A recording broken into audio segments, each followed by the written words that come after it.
Hey guys, so I recently brought you the meta tier list for this month, so time to bring another tier list by the data video focusing on rogue decks only. As always, you can check my older videos on how the rogue tier scores are calculated, and we are still using the top cut representation from the recent South and Central American TCG Championships as part of this month's score. Now in my last week's meta tier list by the data video, this is what the breakdown was. So for this video, I won't be considering decks that were categorized as tier 1 or 2, but I am also going to consider Drytron as tier 2 and not include it for this rogue tier list video, since I think Drytron is pretty strong and they just missed the cut for tier 2 in my last video. Now, YGScope of course has limitations, and there are several decks that the site cannot identify. This includes Evil Twins, which I hope the site can identify soon, especially with Spike coming out next month. The site also identifies Phantom Knights as Burning Abyss, so I will assign the data for this deck to Phantom Knights rather than pure BA Control. And another new deck in Libromancer, which has been getting some tops lately, is another deck that YGScope can't identify. This is not an exhaustive list, of course. There's other decks like Dinomorphia that YGScope also cannot identify yet. Let me know what other decks the site cannot identify yet that you think is a solid rogue choice so that I'm aware of it for next time. So let's get right into this month's rogue tier list. Starting at number 1 is actually Heroes, which even got a top in one of the recent TCG championships, so that's super cool. Now the hero data on YGScope may be slightly inflated because of the very few decks remaining that may still play the DPE engine and thus getting correctly categorized as hero, but for the most part, I think the data reflects pure heroes. Aside from DPE, Dark Law is a beast and this is a very explosive combo deck, although one of its flaws has always been that it has no in-archetype Omni-Negate, but for a fan favorite anime deck, it's actually very solid as a competitive rogue choice. Next up we have Travergate, which has fallen off a lot in the last few months, but still a competent rogue choice. Didn't seem to have gotten any tops in the TCG championships though, but it is a consistent deck and bound to do well at least in regional level events. Travergate Revolt is a crazy card and Shurag Banish is still pretty strong. Then we have Ignister, which seems to be flip-flopping between tier 2 and rogue on my tier list videos. No tops in the recent TCG championships this time, although it has had some YCS success in the recent past, so it's definitely a pretty strong rogue strategy. Pumping out a tower monster in Arrival at Ignister is the point of this deck, and it can be pretty dang hard to out that guy, and this deck just summons like crazy.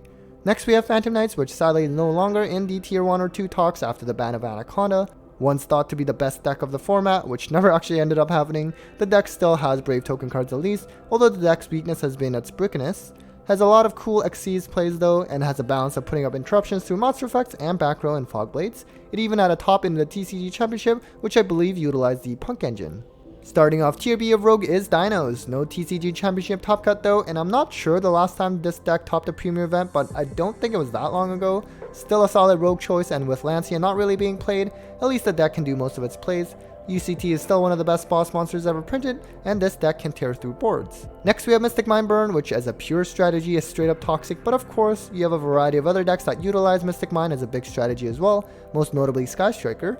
The pure burn strategy has not had any premier top events in my recent memory, although definitely at regional level events for sure.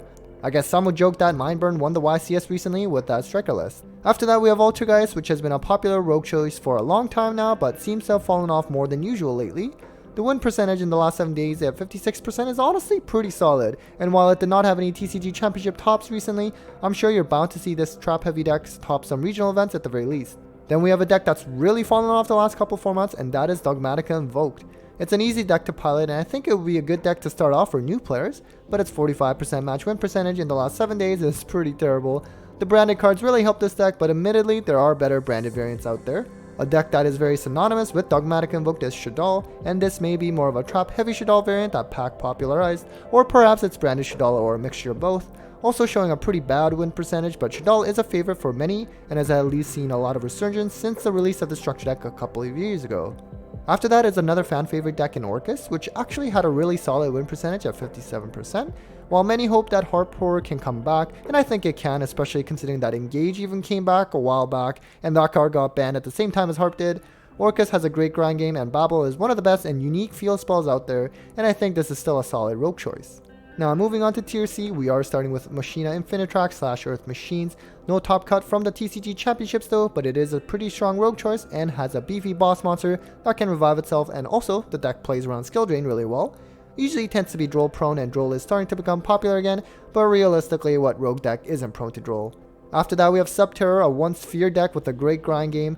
Not sure if the deck is still focusing on using the Dragoon package, since that goes well with this deck with Hidden City, flipping Guru for you, but this deck definitely has lost a lot of popularity even as a rogue choice in the last couple formats. I don't think it's had premier event top in a while now. Then we have a complete opposite strategy in Mermails, and ES Crow on Dueling Book has always been known to be high ranked with this deck. A combo strategy that aims to rip cards out of your hand. It's certainly not fun having to go second against this deck.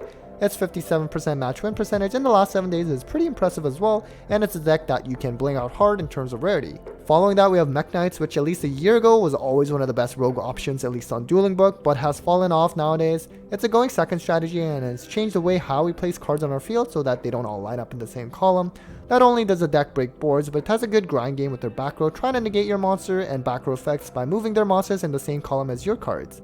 After that is True Draco, which I honestly don't understand how it is still played enough to make it to the top 20 most played rogue decks and be a part of this tier list. I played the deck myself back when it was tier 2, but nowadays with the greater number of back row hate cards available and the limit of Card of Demise and Dragonic Diagram, this deck really struggles, as you can tell by its win percentage. It's very budget friendly though and can mix with other archetypes like Eldritch. Then we have Math Mech, which I think should be higher on this tier list considering that it actually does have potential to do well, as demonstrated by a couple of pairs on DB that are always high ranked with this deck. Sadly, I don't think the deck is played enough to get a good tier score, and to be fair, I don't know the last time this deck had a premier event top, but I think that it will happen soon emaugh with their new card being released in the Power of Elements next month, so watch out for this deck. I always had high respect for this strategy, and I think it will do some damage in the next format. Next we have Adamanticators, which is the representation of a deck falling hard. It's unfortunate that we did not have any in-person events at the time that this deck emerged, because with Block Dragon, this was honestly the craziest combo deck I think I ever witnessed, being able to plus so hard on both turns. Nowadays seems like the deck is quite struggling, but has honestly a really cool gimmick in excavating for rocks and is a fun strategy. Sadly, I think the deck took a further hit with it not being able to utilize the Prank Kids engine anymore with the recent ban list as well. Then we have one of my favorite decks in Pendulum Magicians, which has gotten a number of supports lately through new cards or releases on the ban list. Really heavy combo strategy that has a lot of lines of play, so you need a big brain to pilot it well, although its weakness has always been the lack of space in the deck for going second cards. With everyone citing anti-spell fragrance nowadays mainly due to branded, this also hits Pen hard as it shuts off their main summoning mechanic. It's also no longer a budget deck like it once was back a few years ago, primarily because the staple extra deck monsters are now so expensive. Moving on to the final tier in rogue decks, we have a Dolce. This deck used to be pretty high on the rogue status, and I think there's still potential for it, it's just that it's not played as much anymore. While the deck typically aims to go first, it's not your traditional combo kind of strategy, and this deck can deal massive damage once turn 3 comes around, so you do have to keep your guard up. Lastly, my beloved Cyberdragons happen to make it as the 20th most common rogue deck played this month online, although its win percentage was not hot as usual. It's a fan favorite deck and brings a lot of casual players running the deck as well, but to be honest, following the ban of Anaconda, the deck did lose a lot of its power and consistency. Still, it's a fair rogue strategy that still has a shot, at least at the regional level, and can OTK easily, but with a surprising grind game as well. Alright guys, that was it for this month's rogue tier list by the data. Hope that was helpful in helping you choose the next rogue strategy that you want to take on. As always, a big thanks to my Patreons, Eileen Dice Queen, Bolt Spider, Cybernetic, Brandon Jaren, Barrelord, Spooky Boogie, Gridora, and Stephen Phillips as always for supporting me. It means a lot. Take care guys.